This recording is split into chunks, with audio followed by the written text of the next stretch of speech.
So, we reached the final layer. In this series, we've diagnosed the aesthetic trap, the hollow shell of professional taxidermy. Then we mapped out the sovereignty protocol, right? How you build a moat around your proprietary logic.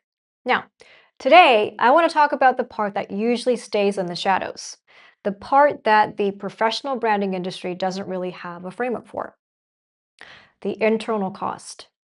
In my previous world, we spent a lot of time studying deep cover. There's a psychological phenomenon there that's like really discussed. When you spend enough time performing a persona that isn't yours, the mask doesn't just sit on your face. It just like starts to fuse with it, right? Let's call this identity debt. Now think of it as the compound interest you pay for every borrowed cadence, every scavenged insight, and every mirrored rhythm you broadcast. Now, most people think branding is a creative exercise. They think they're curating. But if that curation is built on someone else's frequency, you're not actually building an asset. You're incurring a liability that eventually you won't be able to service. In high stakes intelligence, we know that an asset who borrows or cover without really understanding the mechanics of the terrain is a liability.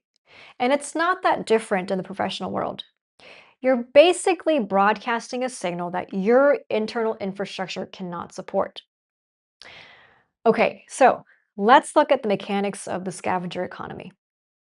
It's an efficient system. Scavengers recirculate value, and for a while it works. But there's a mechanical flaw, and we'll call it proximity penalty.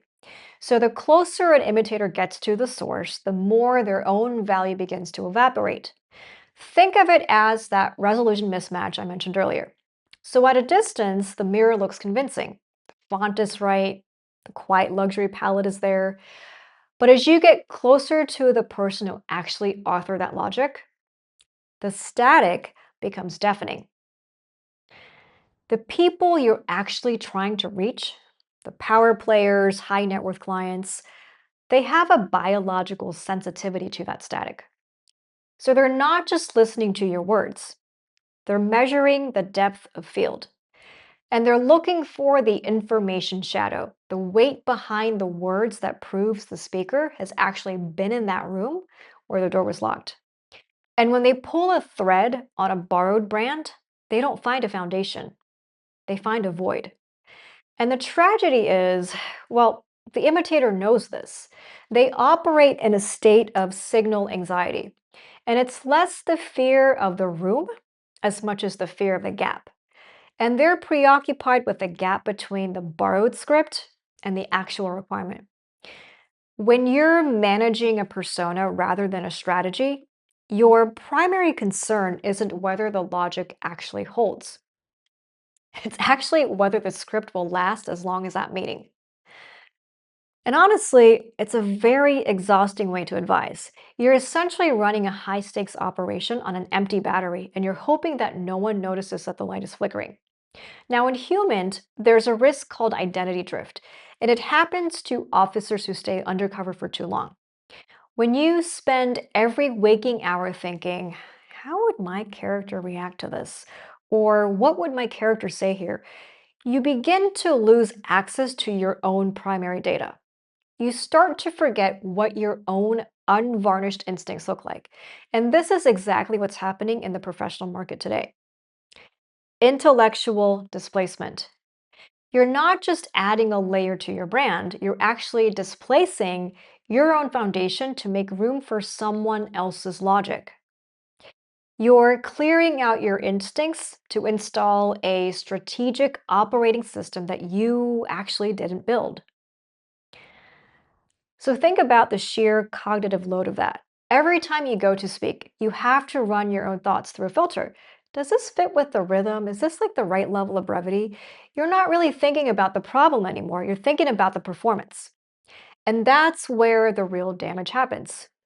Curated amnesia. When you spend years performing someone else's persona, you actually lose the ability to recognize your own original thoughts. Your own failures, the messy, unpolished ones, right? That should have been like your greatest assets.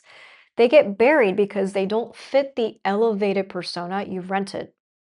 And eventually, you stop documenting your own history and you stop building your own cost of entry. And you're essentially like evicting yourself from your own expertise. Now, let's talk about the moment the debt comes due, right? The boardroom stress test. In high level advisory, the room will eventually ask for that level of depth you haven't built.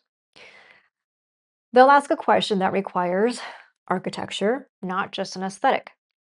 An original thinker can walk into any room, lose the script, and still be the authority. Why? Because their logic is a biographical asset. They don't have to remember the brand guidelines. They are the guidelines, right? They can show you how a geopolitical shift in the South China Sea connects directly to the internal culture of a mid-cap manufacturing firm. 3D model, right? But the imitator, they're trapped in a maintenance cycle.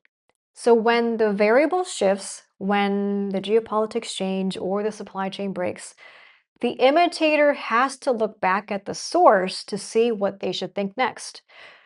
They're not leading, they're reacting. And here's the nuclear reality. In high level strategy, we don't sue the echoes. We don't have to. The punishment is in the permanent shadow. It's the weight of realizing that the people across the table, the ones you actually admire, are looking right through you. They're not seeing a peer, they're seeing a souvenir, a reminder of the person you are mirroring. And in that moment, you realize you've traded your dignity for an aesthetic. You're standing in the room, but you're not actually in the room. So, as we close the series, I want to leave you with a thought on professional dignity. It's far better to be a low res original than a high def echo. An original has the potential for growth. Original can sharpen the resolution over time through the friction of real world stakes. But the echo, it only has the potential for decay. So every time it's repeated, the contrast fades. The edges blur. True architecture isn't something you can rent for a total rebrand. It's something you build brick by brick through the friction of your own life, through the decisions that had consequences, and through the failures you didn't try to hide. So, let's stop trying to solve structural problems with a paint job. Stop stuffing the suit with straw and build something that only you can sign.